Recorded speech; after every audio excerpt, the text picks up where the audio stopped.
Working Genius, and we use the YOS, and we have a variety of assessments. So we know our team profile, and we look at, where do your gifts and talents shine brightest? Where are you competent, but it's really not, it's something that starts to drain you after a while. And we start to look at, rather than looking at people by a box or an org structure, we start to look at, how are we best leveraging the gifts and talents that we have on our current team? Might there be some things that we can... Yo, what is up? This is Christian D. Evans, host of Journey with Christian D. Evans podcast. And I just want to share with you real quick, thank you. Thank you so much for listening to this podcast. It really means a lot to us, but also our community. And, if you like this, please share this with your friend, your family, a colleague, someone that you don't even like. Definitely share that with them. And then also leave a comment and a review for us. We really do appreciate that. And show our guests some love if you find that this episode really resonates with you. Secondly, also want to share with you some really awesome news. I've had the Fortune Opportunity Network and have incredible guests, 8 and 9 figure entrepreneurs, CEOs, and founders on our podcast. And what we've done is we've actually been able to open up a Be Uncommon If You Can Mastermind, where we're able to open up the door for so many of you, right? Those that are 6-figure, 7-figure entrepreneurs that are scaling, that are struggling, that really want to level up their game, their business, their life, whatever it is. I'm able to open up that door for you with this Be Uncommon If You Can Mastermind. Now, we're only taking a select few of individuals. So what you'll need to do is go to christiandeevans.com/mastermind-now. And the link is actually in the description as well. Guys, that is christiandeevans.com/mastermind-now. We're only opening this up for a select few of individuals that really want to level up their game. You have a conversation with me, see if you qualify. And guys, enjoy the episode. And remember, be uncommon if you can. Cheers. Thank you so much for tuning in to Journey with Christian D. Evans podcast. I'm your host, Christian D. Evans. And guys, we have someone very special on because, guys, even though we have incredible growth organizations and processes and systems, the biggest asset are people. And that will always be our biggest asset. And the thing is, though, you want to make sure you're optimizing your people and treating them with respect and with the highest level. And so we actually have this incredible woman on, a PhD in this incredible capability, and she's built incredible business. And the reason why is because she understands that she's had a bad experience about the wrong environment. And you can make or break a company by the wrong environment. So I wanted to have her on. She actually began her career in 1994 in the fitness industry as a group fitness instructor and personal training. Nothing to do with this industry, which is awesome. She earned her bachelor's degree in kinesiology and her master's degree in public health with a focus was on website health promotion. She became disheartened when she realized there was the way we approached supporting employee wellness didn't really work and knew she needed to find a better path. After personally experiencing the ill effects of a toxic work environment, which we'll dive in here later, she was inspired to shift gears and completed her PhD in organization and management, where she focused on organizational culture, leadership, and coaching. She started to see how incredibly interconnected our own health and well-being is with the organization where we work, the massive return on investment, right? Return on the time. After holding various leadership and consulting roles, she co-founded Savero Partners, LLC, a consulting professional development firm dedicated to rehumanizing workplaces, the organizations, and the people can thrive big time. Rosie, Dr. Rosie Ward, how are you doing today, Rosie? I am doing fantastic. How are you? I'm doing better than deserve. Hey, I am so excited about diving into this because what is so interesting is we talk about ads, we talk about marketing, we talk about sales, we talk about growth of a company. And one of the things is what I love about your approach with building your business here is really focusing on the thing that actually creates, I think, the biggest return on investment, return on your just community as itself. So first of all, before we dive into that, you explain you got your PhD in organization management. Kind of tell us kind of the life frame coming from fitness instructor to all of a sudden building this incredible business that you have now. Yeah, I mean, the Reader's Digest version is that when I was an undergrad, I was originally a psychology major, and I didn't mind it, but it wasn't like lighting me up or whatever. And I was actually at my first fitness convention in Chicago, where you have to get continuing education credits. And I remember being like a sponge and being just lit up and like wanted to learn everything. And I was like, ooh, I was driving back to Minneapolis from Chicago, and somewhere in the middle of Wisconsin where all good epiphanies happen, right? I suddenly had this, I'm going to do that someday. And I didn't know what that was, but I thought, I can inspire people and I can educate them or whatever. And so I started looking at, changing schools, and that's when I changed and went into kinesiology and everything. And why I focused on worksite health promotion is I didn't want to work in a health club for a living. I mean, there's nothing wrong, but that just, I didn't want that for myself. I didn't want to personal train people for a living. Like that was something I did, but it wasn't like, that wasn't going to be like where my gifts and talents, what was going to fulfill me long-term. And so as I started to learn early on about the world of worksite wellness or worksite wellbeing or worksite health promotion, I thought, okay, yeah, this is like blending those worlds. But as you mentioned in the intro, quickly realized that like what that industry is publishing and saying is works as a practitioner and as a leader in the field. I was like, where are they getting that? Because that's not my experience. In reality, there's this massive disconnect. And so, I think that you understand something at a different level when you personally go through it than when you read about it or look at it or hear about it. And I was a first time, and I'm going to say manager because I don't think I was a leader. Like I had a title, but I didn't know what the hell I was doing. I had nobody to develop me. I screwed up left and right. And my favorite class in my public health degree was management and leadership in healthcare. And that should have been a sign I was getting the wrong degree, but there you go. And I think it was because I personally didn't want to screw this up, and I had a vested interest in figuring out how to do this better. And so since then, like all of my reading for the last 20 plus years has been business, leadership, culture. Like to me, that's fun reading. To me, that lights me up. Like I haven't picked up a fiction book in 25 years. And so I'm a sponge and I love it all. And so when I went to go get my PhD, it was like, hey, there's something fundamentally broken. And I think that there's a better way of doing it. I don't know what that is. I have to expand my horizons. And what was so interesting is, here I am in this PhD program, and the narrative I was telling myself is, oh, I'm just this like fitness public health chick in like a business, organization and management PhD program with like VPs of HR from Boeing and from these massive organizations, and you start to go like, what am I doing here?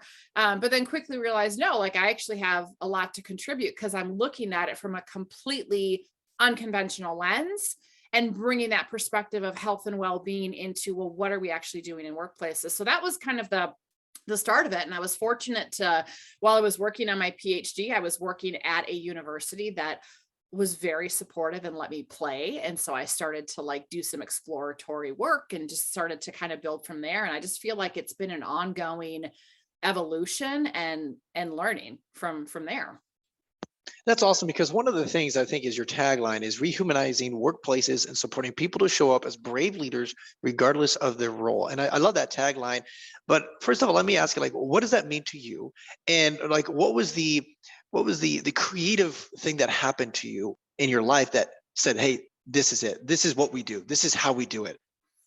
Yeah, that's been a journey as well. And I think we have to be open to that. And so here's what I would tell you is the early version of Salveo Partners. I distinctly remember this. It was like 2006, 2007.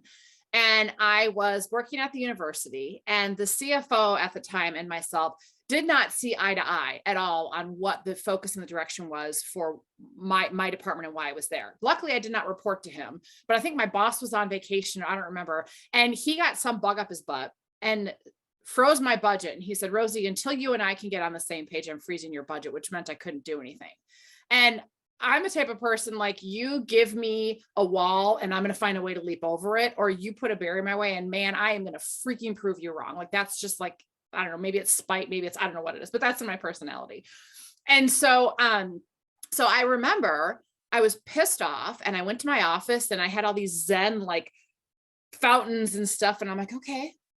And then I just thought, you know what? I keep getting asked, can you come and help us? Is your program exportable? And I just thought, what if I did this on my own? And this was honestly just like a being pissed off thing. It wasn't like a business plan, but I started looking for, what would I call it? I would probably do consulting, speaking, and coaching. That's what I knew how to do. And so I started searching, started looking for trademarks. Cell Partners was born. It's the Latin word meaning to be well and in good health. I wrote a bunch of website copy. I met my husband for dinner that night, and I look what I did tonight, honey. And he's like, what the hell? I'm like, I don't really know what this is, but now I have a website. I have a name. I have some copy. I don't really know what I'm going to do with it, but here we go. So it was a very backwards, like it wasn't this overly thoughtful. It was because I was pissed off at the CFO. And so it started out as a side gig. Like I wasn't sure, because I didn't have a business plan. It was like, well, what could I do with this? And I need to get my thoughts together. And so I had a couple side gigs where I would take PTO and I would go do some small consulting projects or some speaking.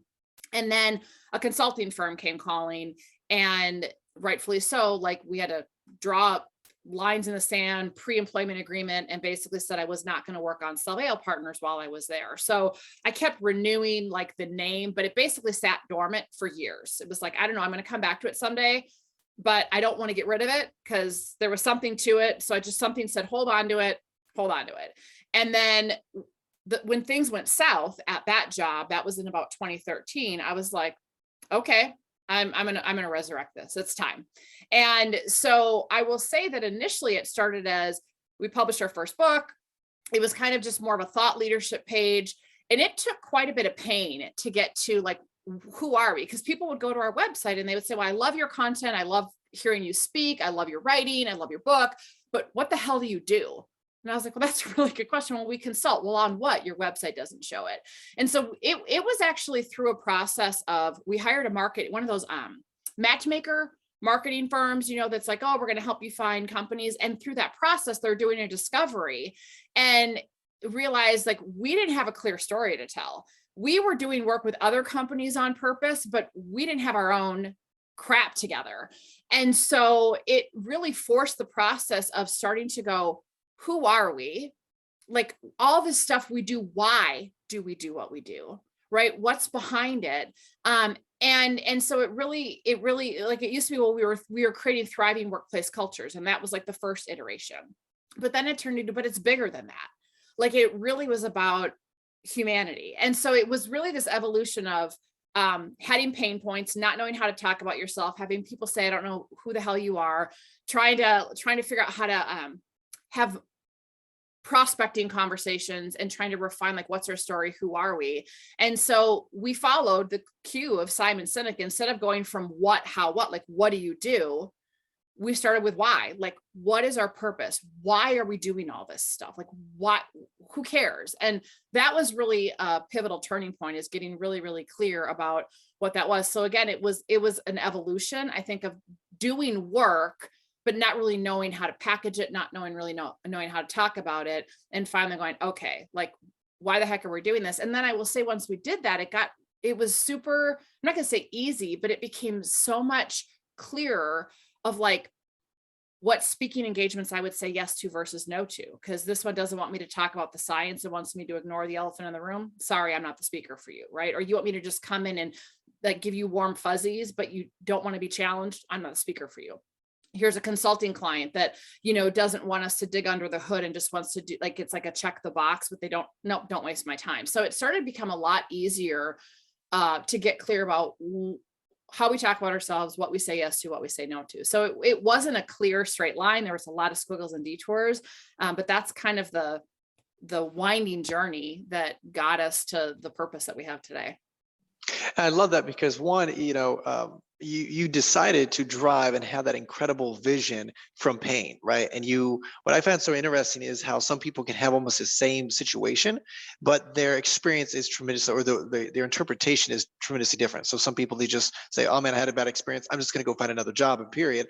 But also I love what you did there, Rosie, is that you put it on the back burner, but it wasn't like, I think timing is always the big thing as well in someone's journey. And I always find it very interesting to see, okay, hey, you know what? Maybe 3 years down the road, it's a goal, but it's not yet, the timing's not right. And then all of a sudden, 3 or 4 years later, when all of a sudden you left that other job, boom, all of a sudden that opportunity presented itself. Now, I would like to talk a little bit about your why journey a little bit, because I do see that even some people that are, 7-figure, mid 7 figures, right?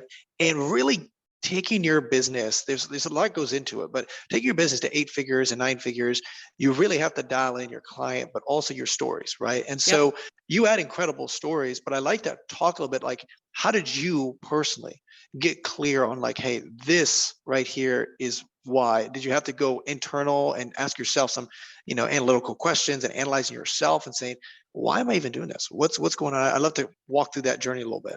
Yeah. So again, I think there's a lot of different moving parts of that. And I think that for me, because again, being the founder, the company kind of reflects my journey, right? They end up running in parallel. That's what happens in these situations. And I think through my experiences and, then once I was working on my PhD, I'm just a lifelong learner. So then I entered the world of coaching, got several coaching certifications, just learning. And the path that I was on was very much, I would say, from the inside out, like recognizing that if I was going to be an effective coach, leadership or otherwise, it's not giving people tools in their toolbox. It's if we don't actually fundamentally shift how we think and learn how to elicit better thinking in ourselves and others, we're not going to have the results or the change we want to have. And so that started to influence, and then looking at motivation research and everything. So I started really looking at the speaking that I was doing, the workshops that I was doing. It was very much from the inside out. And so I was on like a parallel journey because it was really myself, like getting clear about,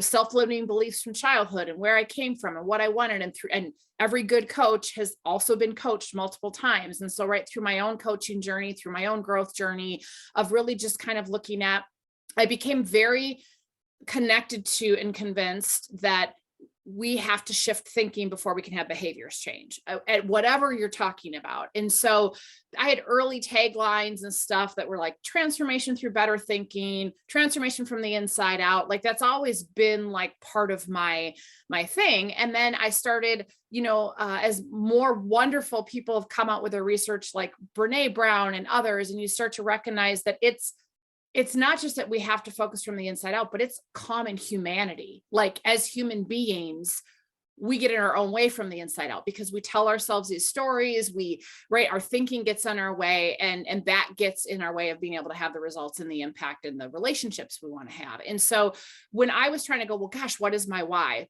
I think this was even before Simon Sinek's book came out, but you started kind of going, well, what was my purpose, and being on this purpose journey? And it was really a lot of self-reflection, but it was also trying to think about, through my coaching, through talking to others, when I am showing up at my best, when I am fulfilled, like what's the contribution that I'm making in the world to others? And your purpose isn't like you have a work purpose and a personal life purpose, right? So I was starting to look at the things that fulfilled me, the things that gave me energy, that brought me to life. What was like the common thread in all of them? And why did I gravitate towards some things and not another? And so then it was a refinement of just trying to put language to that. And eventually, then Simon Sinek's work came out, and it was like, okay, well, it's my why. That's what the purpose is. And so an early version was to foster moments of insight so that people can break past barriers and become the best version of themselves.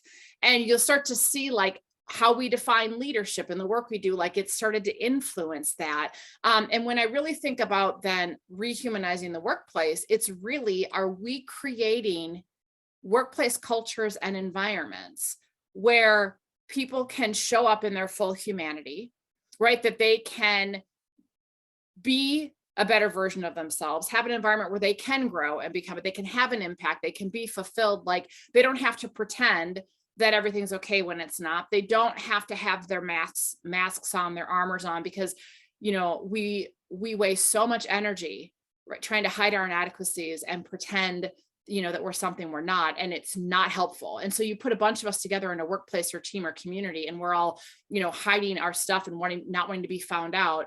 And it's just not productive. And so like when you talk about growth, one of my favorite sayings is from Bob Keegan, who's the creator of Immunity to Change and just tremendous work that we leverage as well. And he says, when they talk about organizations, growth organizations, first and foremost, they're talking about growth from their people. And it's really growth of, are we helping them break past self-limiting beliefs and mindsets? Are we helping them kind of upshift to a higher version of themselves? And growth starts with people. And then the numbers and the clients and stuff happen from there. So it's kind of been this journey as well, but it's always kind of been this maybe it was the start of psychology. I don't know, but it's like this, there's something inside of us, and we jump to behaviors, we jump to the things that seem easier because we can see them, they're more tangible, they're not as messy, they're not as uncomfortable, but it doesn't get us where we want to go.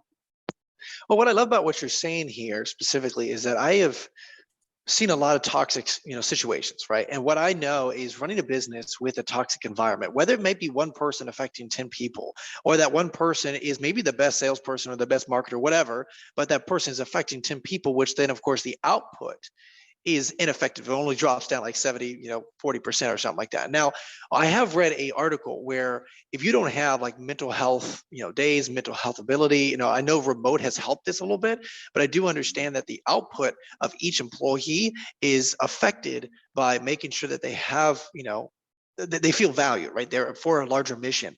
So one of the things you say here, and I just want to kind of, quote it. And then of course, I just would love to get your response. So passion is to help organizations rehumanize their culture by one, building courageous, effective leaders and leadership teams, B, creating opportunities to foster self-awareness and better thinking, and C, intentionally creating a high-performing culture that supports people and fusing their personal and professional lives, which is really, really awesome. Now, I'd love to just kind of get your kind of what that means and how do you do it? Yeah. So there's a lot of how you do it. What I will say is what that means is we call everything we do anchors on what we call the fusion. And the fusion is really just recognizing the inextricable interconnectedness of the health and well-being of your organization and the people that work there. And back in, I think it was 2015, Ron Friedman put out a book called The Great Places to Work, and it's really on the Great Place to Work Institute. And back then he was talking about that the future of great workplaces lies on helping people fuse their personal and professional life. And really what it means is we got to move past this idea of work-life balance, which is very like mechanical static, like you think of those teeter-totter or like those scales, and really looking at like work-life fusion, work-life integration, work-life harmony. And especially over the past couple of years for the types of industries and organizations where people have been able to be remote and are going to continue to be remote or hybrid or whatever, those lines get blurred a lot. And so it's really looking at, can we be really clear about what are our goals and objectives and what are we trying to achieve? Are we really clear about the gifts and talents of who we have on our team? And as Jim Collins would say, do we have the right seats on the bus? Right. And then can we create enough guardrails or structure, right, to guideposts to help them know, how to operate, like we're in alignment, out of alignment, and then really create enough autonomy, like autonomy with structures or freedom with parameters that people can shine, right? And so you're not ignoring them, you're giving them guidance when they need it, but you're not micromanaging. They know, like, are we just creating this environment where people, if I need to go and tend to my kids or my kids get off the bus or I need to get them on the bus, like I'm not having to apologize for stuff. It's like, we trust each other. We can ask for help when we need it. So it's really, if I'm having a tough day, it doesn't mean that I have to show up and say, oh my gosh, everything's fine. Doesn't mean I also have to bare my soul, but can we be vulnerable enough on a team level to say, hey, I'm really struggling today, or hey, I need some help today, or I'm going to be quiet today. And so we forget to check in with people as human beings. We just kind of jump to tasks. And so that whole idea of the fusion and high performance really is illustrated by, if you Amy Edmondson's work with psychological safety, or if you look at Project Aristotle that Google did a couple of years ago, looking at their high performance teams, they found that their highest performing teams, their number one common factor was psychological safety. And it was both the enabler and the gatekeeper of everything else, which was dependability, reliability, results, et cetera. And so if you don't have that psychologically safe environment where people feel like they can show up and they can be real, like it's not unicorns and rainbows. I can give difficult feedback. I can say when I'm struggling, I can ask for help. I can share an idea that might be off the wall, but I don't think I'm going to get like ridiculed for it. That leads to higher performance. And so that's really what it looks like. And so how you do that, in our latest book, Rehumanizing the Workplace, we actually talk about 5 rehumanizing principles that anyone can do to lead and influence positive change, to start to create those environments where people can show up as the best version of themselves, where you can have these high performing teams, where you can have alignment towards a common goal and purpose. So that would be my plug of like, the details are in the book, because it's not an easy thing, but I think at the core, it's recognizing that people are whole people. We've got to stop thinking about professional life versus personal life. Those lines are blurred. And we've got to start to look at, how do we help people set healthy boundaries?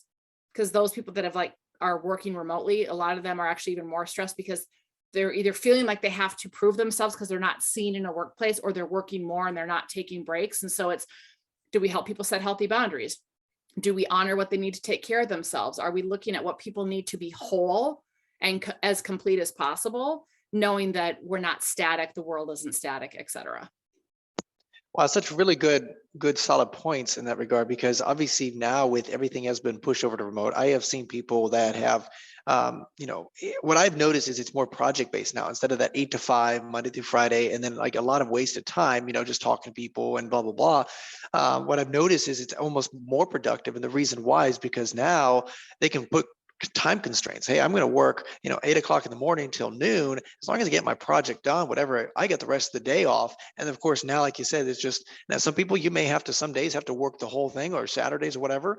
But like you said, it's just a whole different paradigm shift. And I'm just curious, because a lot of our companies that are listening right now, a lot of business owners, they probably have a mid-sized team, 10, 15, maybe 20 people, and they want to scale to 8 figures. And in order to do that, you have to acquire more people.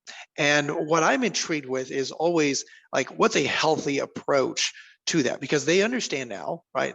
The truth is, okay, hey, psychologically, we need to make sure that, hey, they feel comfortable, they feel included, they feel this, right? Just because the research has shown that. So how do you do that? And like you said in the book, there's more details, but I'd love for you to just give us maybe 1 or 2 tips that would be beneficial for our audience. And then of course they'd have to go read the book to get the rest. I think whenever you're looking to add people to your workplace, I always go back to, if you look at, think about current day approaches that are effective versus old school. Number one, you have got to be clear about your purpose, and you have to actually truly walk the talk when it comes to your core values, meaning they're not just words on a website. They've been operationalized. So a lot of the work that we do with companies is truly helping them articulate their purpose, and then really like their values, they're actionable. So when you are recruiting, when you are hiring, when you are onboarding, it's like this, these are like the guideposts. This is like the filter, if you will, for how we approach problems, how we approach projects, how we approach interactions, so that there's a consistent experience, right? Employee experience. And that, and we have deliberate practices embedded into like how we run meetings, how we show up, how we debrief projects that nurture this. Because you have to it's like a garden. You have to weed it, you have to tend to it. So you have to have deliberate practices in place that keep your purpose and your values and your culture living, right? Because otherwise it'll get away from you. So we talk about being intentional about that culture versus accidental. And why that's important before you even think about recruiting or posting is because if you look at, there's so many great researchers out there, Kevin Oakes with the Institute for Health and Productivity, and you look at Imperative with their work with purpose, that today's workforce, regardless of generational level, and this is really important because everyone thinks it's millennials and Gen Zs only, but regardless of generational level, today's workforce wants to be associated with an organization that has a strong sense of purpose and actually lives it. And so even like with publicly traded companies, you hear more about ESG, right? Environmental social governance. They talk about like, if a company is purpose washing, like, is it just words on a wall or is it real? So I would say, first and foremost, if you haven't done the work to get really intentional, we call it building your lighthouse. If you haven't gotten really intentional about building your lighthouse, you have like some foundational work that you need to do so that you can ensure that you are attracting the right people who are going to help you keep that lighthouse lit, right? And make it even brighter. And so assuming you've done that work, then I would say I had this question on a webinar that I was on a couple months ago. And I was like, well, look at your job posting. Is your job posting the same old, like, here's what you do? Or does your job posting tell a story? Are you someone who likes to dig into the mess and XYZ? Are you someone who, is geeky about organizational structure and numbers? Like, do your job descriptions do the same old, like, put someone in a box, or do they speak to like the energy and the humanity and the gifts that you want someone to bring. So I would even look at like that. Then I would look at the people you have on your team, because as you grow, there can be a little, ooh, that's going to be taken away from me, or I used to do everything and now I'm not. Is the conversation I always have with my team is, let's look at, because we use assessments, we use the Working Genius and we use the YOS, and we have a variety of assessments. So we know our team profile, and we look at, where do your gifts and talents shine brightest? Where are you competent, but it's really not, it's something that starts to drain you after a while. And we start to look at, rather than looking at people by a box or an org structure, we start to look at, how are we best leveraging the gifts and talents that we have on our current team? Might there be some things that we can move around? And then when we look at what's the next position, or who are the next people, it's like, what are the types of, yes, job functions and work that we need to have done, and then let that also inform how you interview, how you recruit. So is it a complement and enhancement where the current people feel like, oh, this person's going to be an additive, or this thing that I can do, but it doesn't light me up. If I can give that to someone else who it does light them up, man, we're going to be a better version of ourselves. So I like to look at it from this lens of intentionality, of purpose, not just on the organizational level, but then on the individual level and collective team level, so that we really are nurturing that, because that's when people shine. That's when you have a good employee experience, and then ultimately a good customer experience. I was talking to a business partner of mine, and he runs a $3 million business in the health business world. And he actually had all of his team, which is, I think, 15 or 20 people, take an assessment just like that. I forget the name of the assessment. And what I found very interesting, because I was never really big on that. I mean, the DISC and the all the other ones, and I get it. But then he showed me a whole other level that really helped me understand at a higher kind of in more micro level, because he was talking about how the chemistry, it's not just the skills, it's the chemistry as well. And he was explaining, almost like a football team or a soccer team or any athletic team, there's also skills that's attached there, which is nice, but there's also this chemistry, right? They hang out, they have fun, they know, and they can think. And what happens is it creates this almost bond that is just almost beyond skills, right? Skills can only take you so far, but when you have that chemistry, it's almost like a 10x. And I love to do some research. There probably is research out there, but there's almost like a 10x kind of output because of that. And my question is, for you, when you're working with these companies, how much emphasis do you put on assessments? And then when you put that emphasis on it, how do you interpret it, and how do you like restructure the organization to make sure, hey, like you said, it's not just org sheets. It's, hey, this person works well with this person, put them on that project, because we know that from these assessments, from this data, it's given us like a really cool, awesome result. Yeah, I'm certified in several assessments. I've taken lots of assessments. There's reasons why I use the ones that I do, because I found have been more helpful. So like, I've taken the DISC, I've taken some of these others, they're fine. But what I found from a team dynamic, some of them don't help as much with the gelling and figuring out the work as others. So there's various levels of ways that I use assessment. So from a team standpoint, depending on what the focus is. So some of my go-to ones is I use the YOS from the Y Institute. That helps people get their individual why, how, what. And in like 5 minutes, it's like what makes them tick. And you can, oh, okay, I kind of get it. I like to pair that one with, it's a fairly new one from Pat Lencioni and the Table Group. It's called the 6 Types of Working Genius. And I like to pair those two together, because from a how work gets done standpoint, you start to understand what makes people tick through the YOS, their own, lighthouse, their own golden circle. And you start to see, oh, these are the areas that are people's working genius. This is where they have working frustrations. And you get a team map. And so you can start to go, oh, here's where we have gaps, or here's where they bump up against one another. So it helps you kind of understand those dynamics a little bit. And with that, it's actually, we've turned into meetings like, you know what, this is a wonder and invention meeting, or you know what, we're already done in ideation. Like, no, you don't get to bring your ideas forward anymore. That's for another time. We're already at like the implementations, right? So when people want to derail a meeting because they're bringing this, so it starts to get clear about like, what type of meeting is it? What's the work? What phase of the project are we in? Or what phase of this are we in? And how to best leverage people. So I like to use those two kind of more broadly. Then there is like, if we're working to build psychological safety, and or we've got some people who are struggling, or we're working to build a truly cohesive leadership team, or we're looking at succession planning, then there's a couple other assessments that I like to bring in that go more in depth on kind of what makes you tick, what makes you think. So we will use the Hogan, which looks at reputation and the behaviors that get in our way under stress and pressure. We look at a tool called the Judgment Index, which gets at our innate thinking, kind of behind our choices and what makes people tick. And then if we want really robust feedback, we use a really cool 360 tool called the Leadership Circle Profile, which really gets at not just feedback about people, but gets at when do they show up more reactive and guarded? When are they more creative? And you can kind of help measure it. And you can do it on collective level too. So any combination of those tend to be the ones that are in our wheelhouse for different reasons. And it does, because once you have an understanding, you can say, okay, we've got this customer or this project or this initiative going on, and you can start to go, these are the people that are going to be best suited to get us there. And we also know where they're going to bump up against one another. Like, it gives them an understanding of, oh, here's frustration. And so with some of those, what you can do too is some of them you can use in the pre-employment process. So let's say you get down to your top 2 candidates and you know your team profile. You might give one or more of these, and then you go, "Ooh, this person is actually going to be a great compliment," or "This person's actually going to get swallowed up because we've got a team of XYZ," and maybe that's okay, maybe that's not.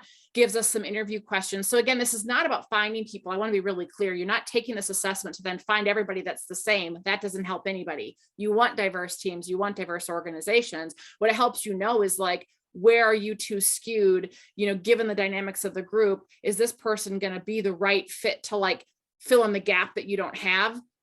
Or is it going to be another of the same that isn't going to get you where you want to go? So I think assessments I think that they were a nice to have, I feel like, a few years ago. What I'm learning is more and more of our clients are recognizing they're actually pretty much a necessity at some level, to be able to really have that understanding, to be intentional and thoughtful about how you leverage each other, how you tend to group dynamics, how you go about succession planning, and how you go about hiring and expanding.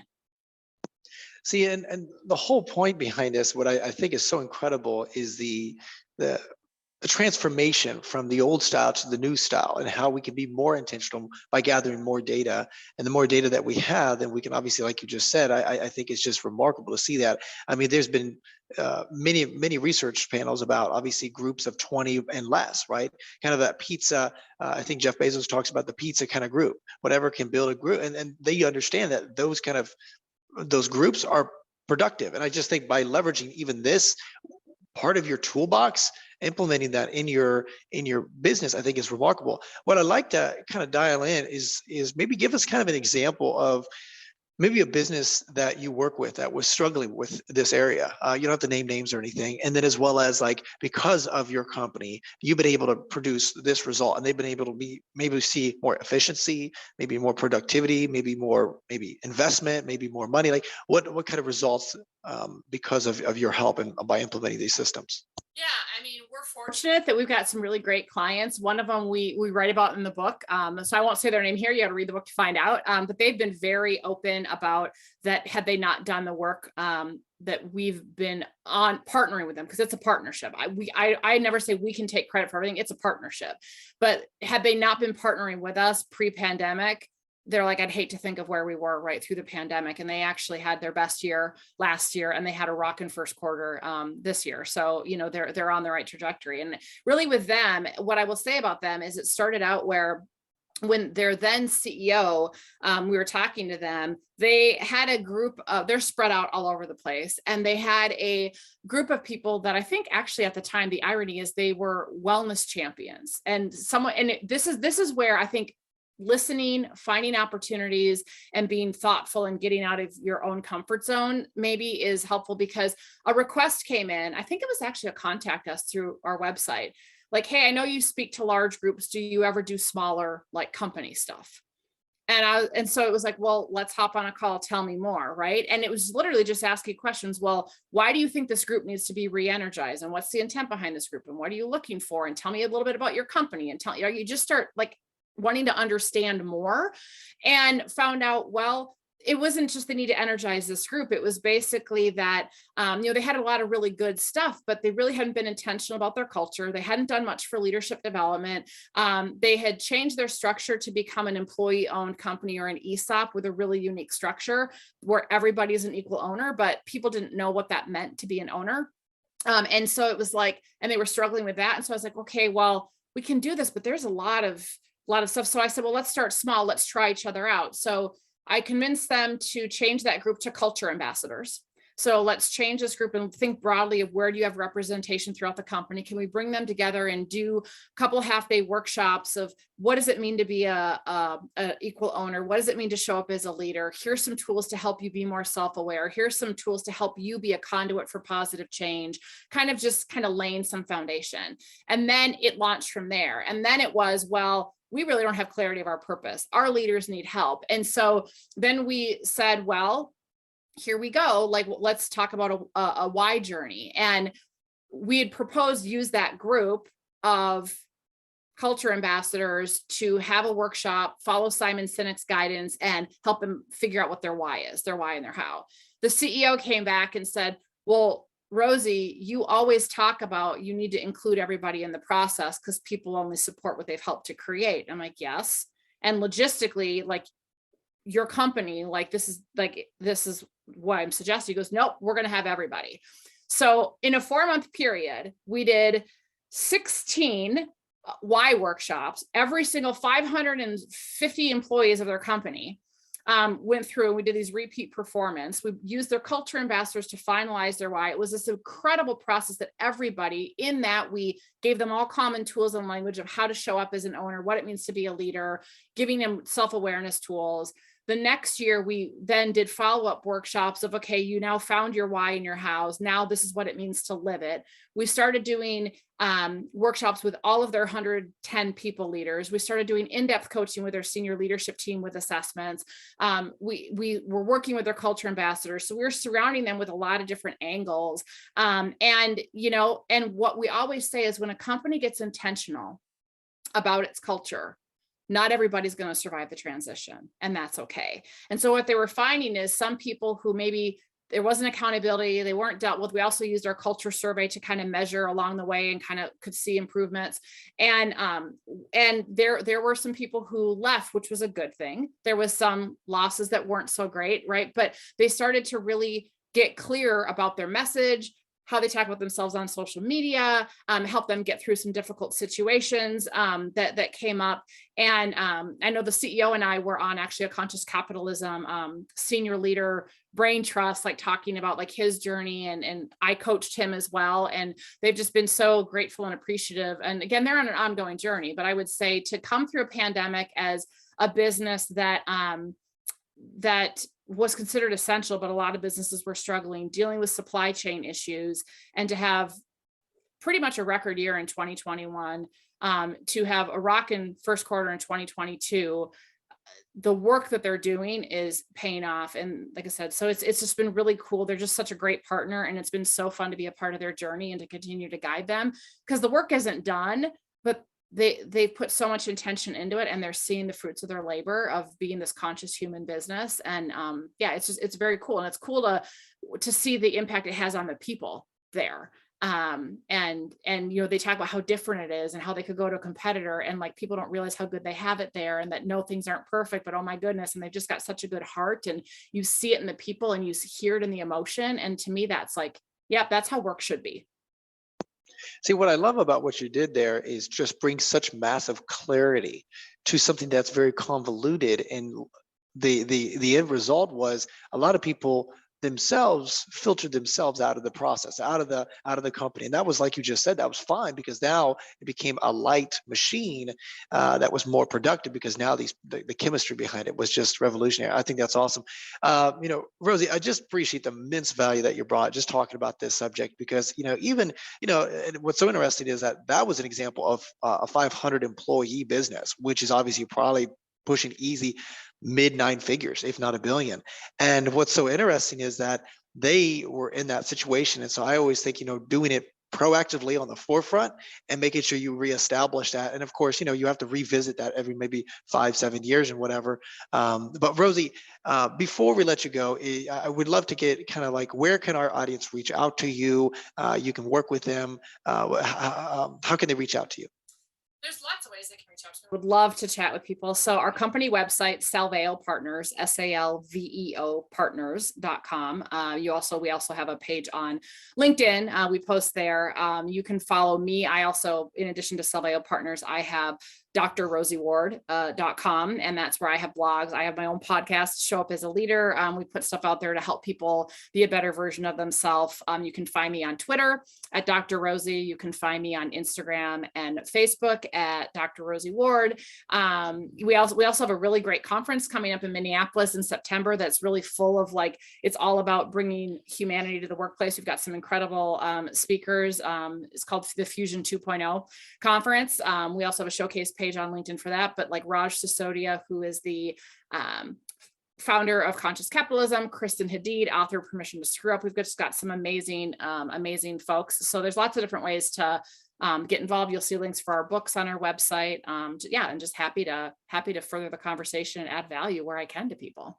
Awesome. And guys, those links will be in the description below. So make sure you just stop what you're doing right now and literally just reach out. She's big on LinkedIn as well. So communicate with her, be in part of our community, and engage with a lot of our content that she's pushing out. Now, Rosie, before we do let you go fully, is there any last words of wisdom that you'd like to share with our audience?